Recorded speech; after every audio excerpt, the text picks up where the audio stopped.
Hi guys, how are you? I'm gonna try to do this video. Doesn't even do it justice. I'm in Kansas City. I'll do like a drone shot over the food. This, my friends, is the Kansas City Barbecue Sunday. Oh yeah. Close the lid on it. Time to be serious.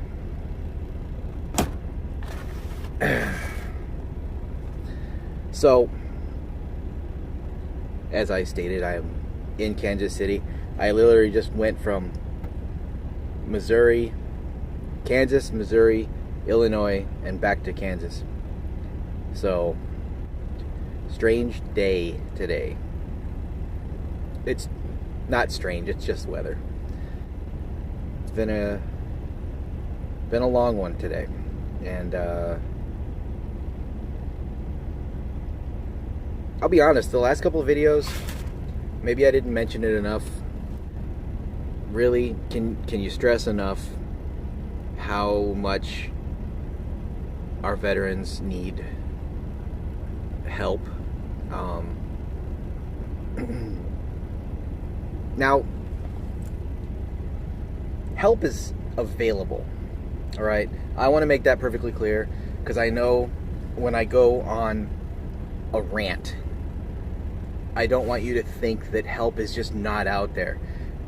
The only problem is our soldiers are coming back, and the feeling of helplessness is what makes them feel like they're in a cage, you know. And I can't stress and I can't say exactly what every veteran feels from person to person. Everybody's different. You know, like I said, I've been overseas. I've been to some crazy places. I haven't seen as much as a lot of other people have. I haven't experienced what a lot of them have.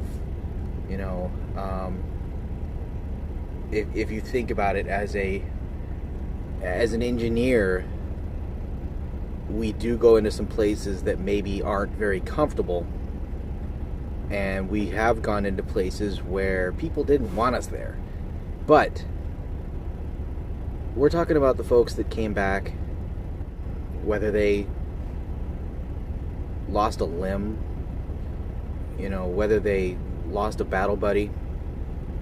It's all so different, but the toll is what's really different. You know, the toll it takes up here, you know, for some people it might be automatic. You saw it and you're affected, you know.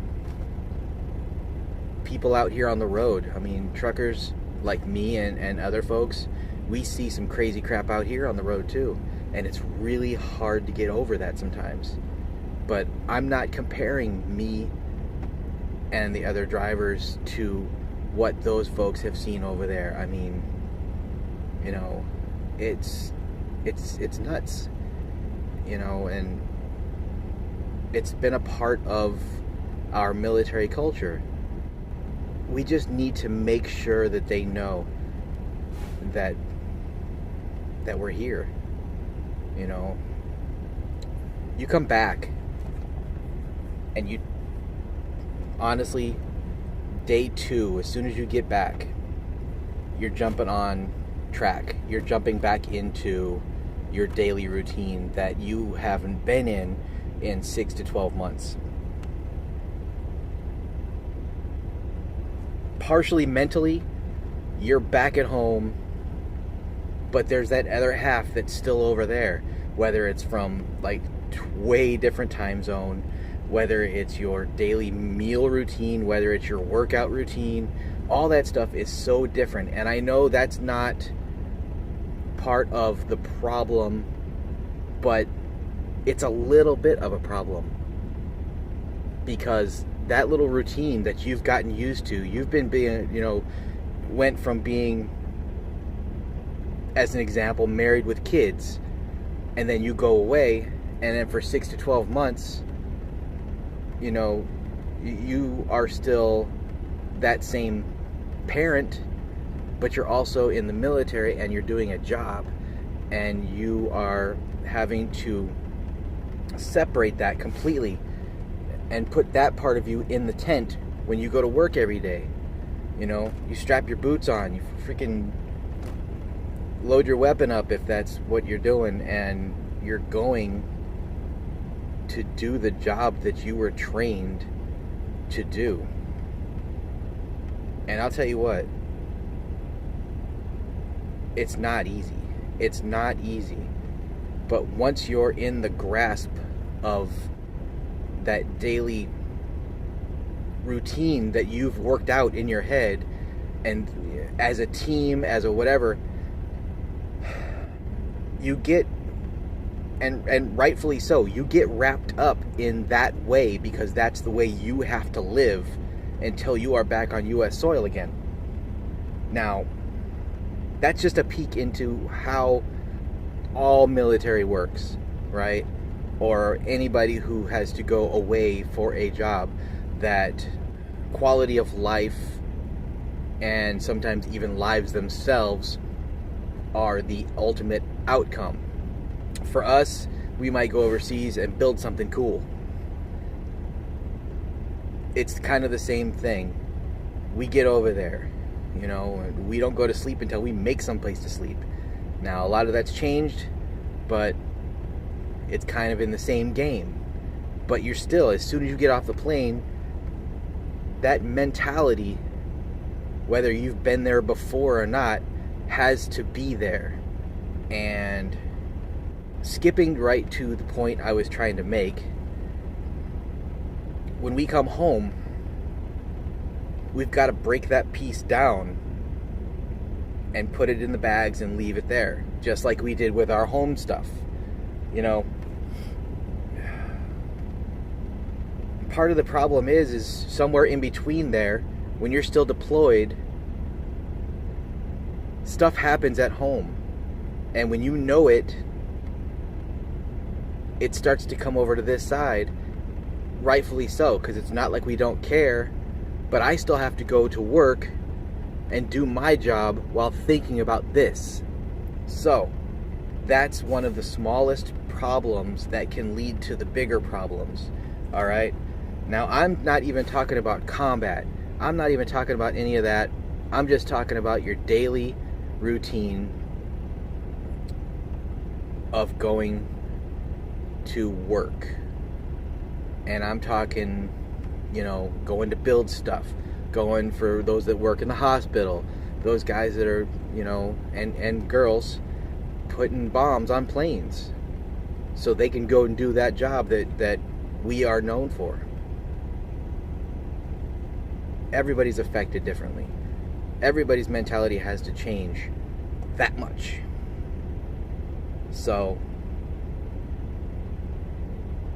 rolling into when we come home, we get off that plane, ain't nothing like it. Ain't nothing like being home again. Day after day, you're getting back into that routine again. You think you're already there. But you know what? Every moment that you spend by yourself, that other piece is trying to come back and tell you, hey, no, it's 5 o'clock, you need to do this. It's blah, blah, blah, you need to do this. And for those that had to witness some of the most harsh aspects of what we do, some of the most brutal things that you had to do while you're overseas, you can't just leave that behind. Part of you will, but it's always right there.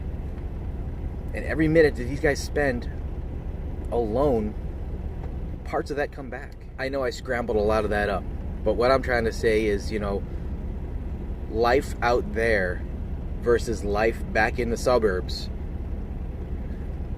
it's hard. It's hard to come back to reality. It's hard to come back to the real world and just think, okay, nothing happened. It doesn't work that way. It doesn't work that way. And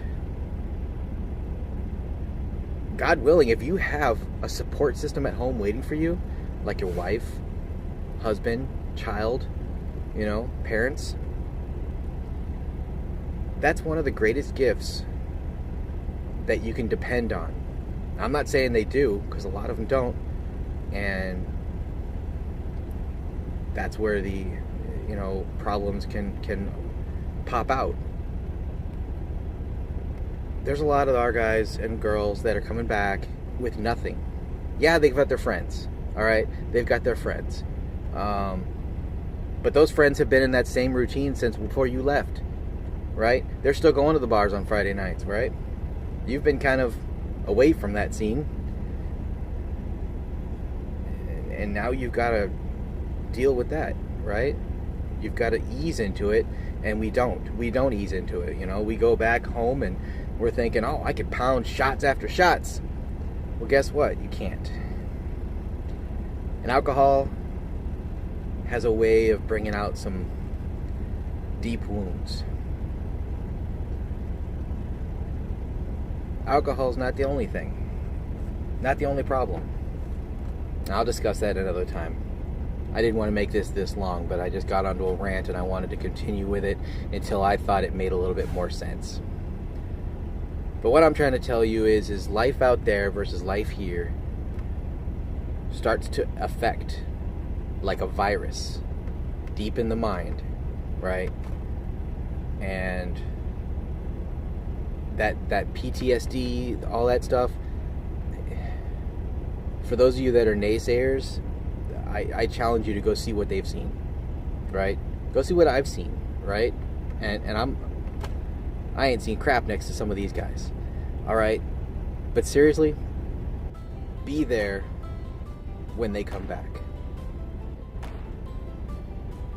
Make sure they're good. Make sure that your battle buddy at home is as good as he was before he left. Because there's a pretty good chance that something has changed them.